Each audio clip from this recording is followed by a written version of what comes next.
Nahumaling ko niya kay gwapa siya. Lamion og lawas. Apan dihang gikama na nako siya. Nakita na ako nga kunot naman di ay kaayo ang iyang tapay sa tabadiday. Tawagan na lang ko ninyo sa pangalang Jason.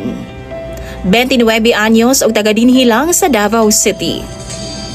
DJ Sam, single pa ko apan dun ako'y usa ka anak sa akong ex live-in partner nga si Rona. Si Rona, DJ Sam, gwapa kaayo ni siya og bigot pa jud. Apan na-discourage ko niya kay nagkadugay mi nga nag-uban. Grabe naman kaayo ang iyahang kayawyawan. Saba kaayo siya sa bahay, DJ Sam. Sige na lagbagting ang akong dalunggan kung naa siya. Kada mata na ko sa buntag, sa puton ko makakita sa iyang naong. Nawala na ang sweetness namong duha ni atong sugod pa mi sa among relasyon. 2 months ago, tungod mahilig kog scroll-scroll sa social media, nakita na ako ang usa ka sexy o gwapa kaayo nga babay. Naka-bathing suit lang siya, DJ Sam, o grabing heart-heart sa akong mga mata. Gi-heart yun ako ang iyahang photos o gistalk pa na ko siya. Gwapa kaayo siya.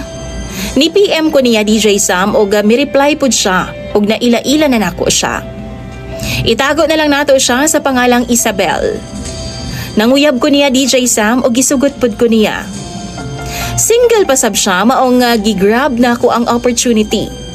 Actually, duha lang kasi mana. Gisugot na dayon ko niya.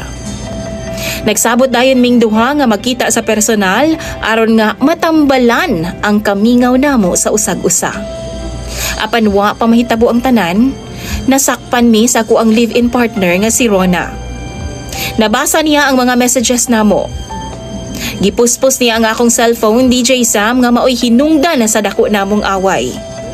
Misangko gyud ang tanan sa panagbulag namong duha. Niuli si Rona sa ilaha, DJ Sam, dala ang among 2 anyos nga anak. Tungod wa na si Rona, libre na ko nga kitaon ang akong girlfriend sa Facebook nga si Isabel. Napasayo pa ang petsa sa among panagkita kay wa na may sagabal.